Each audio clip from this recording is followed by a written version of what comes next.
మా అమ్ముండుంటే నిజంగా చాలా చాలా హ్యాపీగా ఫీల్ అయ్యేవారు.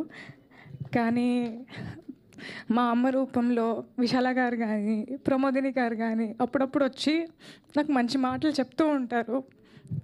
ఇందాక వచ్చిన వెంటనే దే వర్ లైక్, మీ అమ్మ ఉండుంటే she would have felt so happy. She would have, అంటే నీకు ఇంత మంచి పేరొస్తుంది, ఇంత మంచి అప్రిసియేషన్ వస్తుంది, తను చూస్తుంటే చాలా బాగుండేది అని.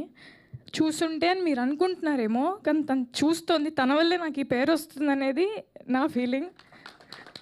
My dad is also there. Hi, thank you so much. నిజంగా పేరెంట్స్ సపోర్ట్ లేకుండా నేనైతే ఏది చేయలేను. అండ్ నిన్నటి నుంచి ఫోన్ మోగిపోతుంది. ఎందుకు మోగుతోంది, ఎందుకు మెసేజ్లు వస్తున్నాయి, ఎందుకు ఇంతలా చెప్తున్నాను నాకేం అర్థం కావట్లేదు. కొంతసేపు ఒక బ్లాంక్లో ఉన్నానన్నమాట. But thank you. నిజంగా వాళ్ళ బ్లెస్సింగ్స్, దేవుడి బ్లెస్సింగ్స్, మా అమ్మ బ్లెస్సింగ్స్. మా అమ్మ కూడా ఇక్కడే ఎక్కడో ఉంటారు, but she's always here looking at me happy.